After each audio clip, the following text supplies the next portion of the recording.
तो हेलो बच्चों, कैसे हो आप लोग? ठीक है सर। आज हम आपको औसत या फिर माध्य या फिर समांतर माध्य या औसत चाल कह लो, इन पर आधारित कुछ ऐसे सवाल आपको बताएंगे जो अक्सर आपको ये परीक्षाओं में देखने को मिलेंगे।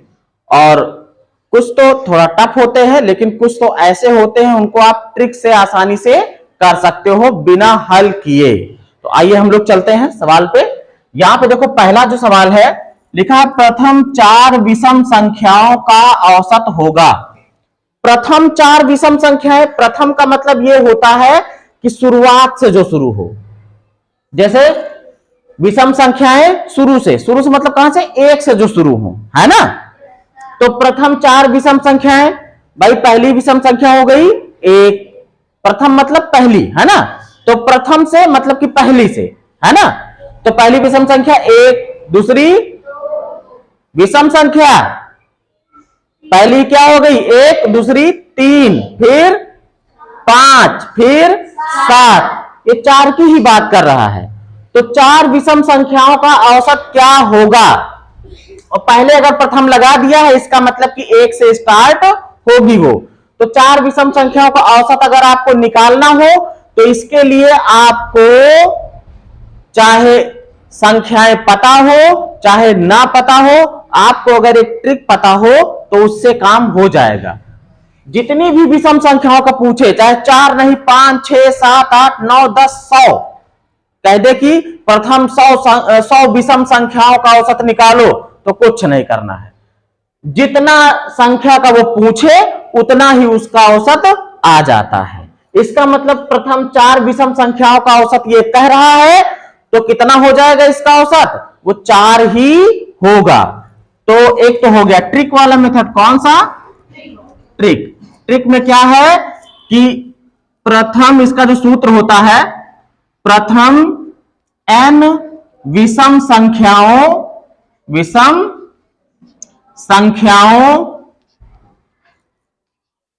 का औसत, इसका जो फार्मूला होता है, अगर विषम संख्या का है तो सीधा सीधा n का मतलब यहां पर कोई भी संख्या हो सकती है। n का मतलब वो संख्या 5 भी हो सकती है, 7 भी हो सकती है, 9, 10, 50, 20, n की 100, 200 जो रखना चाहे वो रख दो। जैसे कह दे कि प्रथम 100 विषम संख्याओं का औसत, तो शुरुआत से आने वाली जो 100 विषम संख्याएं होंगी उनका औसत निकाला जाएगा। कह दे कि प्रथम 200 विषम संख्याओं का औसत, तो शुरुआत से 1, 3, 5, 7, 9 ऐसे करते चले जाओ। अब 200 संख्या तक लिखा तुम्हारा हालत खराब हो जाए ना। तो ये ट्रिक भी जानना जरूरी है। अब इसके हिसाब से क्या होगा भाई, हमको 4 विषम संख्याओं का पूछ रहा है, तो प्रथम 4 विषम संख्याओं का औसत क्या हो जाएगा? सीधा सीधा n होता, मतलब कि 4 का पूछ रहा तो आ जाएगा 4। इसका मतलब उत्तर हमारा ये वाला सही होगा। ये तो हो गया ट्रिक वाला। लेकिन जो कॉन्सेप्ट है, जो इसका फार्मूला है, उसके हिसाब से भी जान लो। वो क्या होता है भाई? औसत का फार्मूला क्या होता है? औसत का फार्मूला होता है कुल पदों का योग, कुल पदों का योग और बटे कुल पदों की, वेरी गुड, कुल पदों की संख्या। अब यहां हमको पद पहले समझना होगा कि पद क्या होते हैं भाई। जैसे 4 विषम संख्या कहा, तो जो चारों विषम संख्याएं आएंगी उन्हीं को पद कहेंगे। क्या कहेंगे?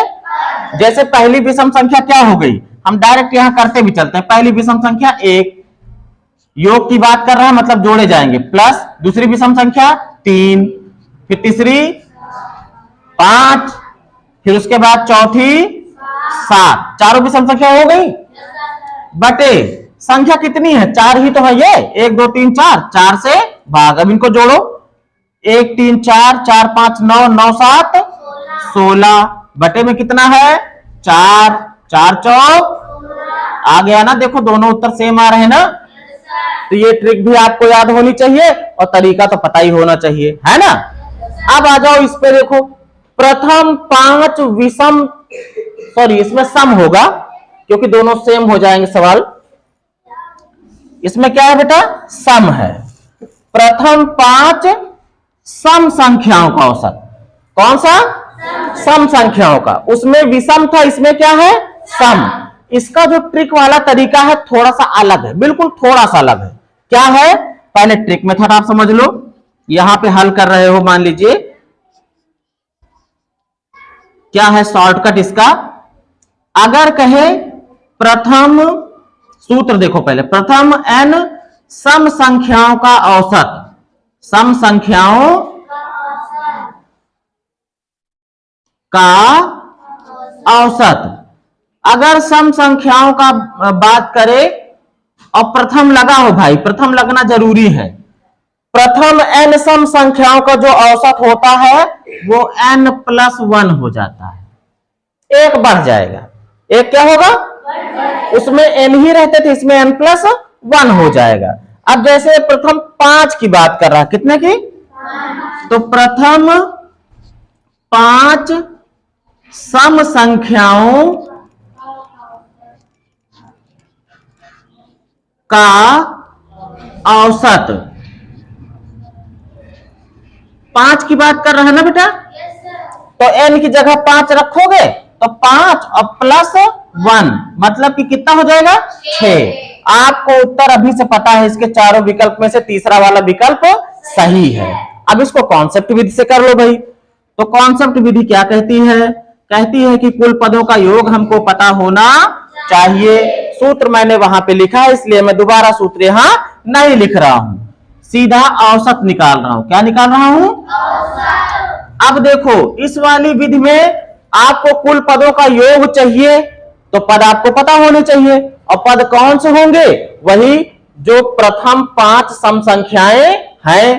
प्रथम 5 सम संख्याएं जो हैं वही तो पद का काम करेंगी। तो पहली सम संख्या कौन सी है? 2, दूसरी 4, फिर 6, फिर 8, है ना। तो लिखते चलते हैं। पहली सम संख्या हो गई 2, फिर 4, फिर 6, फिर 8, फिर 5 हो गए ना। अब बटे कुल पदों की संख्या होता है ना, कुल पदों का योग हो गया। अब कुल पदों की संख्या कितने हैं? 5 तो हैं। अब जोड़ लो भाई, 2 4 6, 6 और 6 12, 12 8 20, 20 और 10 30, 30 बटे 5, 5 छंग आया ना, दोनों उत्तर सेम है ना। अब जैसे देखो ये औसत वाला जो कॉन्सेप्ट वाला विधि है, ये तब तुमको दिक्कत हो जाएगी जब बड़ी बड़ी संख्या दे दे, कह दे कि प्रथम 100 सम संख्याओं का औसत निकालो। अब 100 सम संख्या फार्मूला से करे लगी हो, गिनते रहो 2 4 6 8 10 12 14 16 करते रहो, तो बढ़िया तुमको अगर तरीका पता है ये वाला। कितने पूछ रहा? कह रहा कि प्रथम 100 सम संख्याओं का औसत, तो 100 तो बता ही दे रहा वो, बस वो मैं एक जोड़ दियो, कितना हो जाए? 101 हो जाएगा। प्रथम 200 सम संख्याओं का औसत पूछे तो 201 उत्तर। प्रथम 500 सम संख्याओं का औसत पूछे तो उत्तर 501।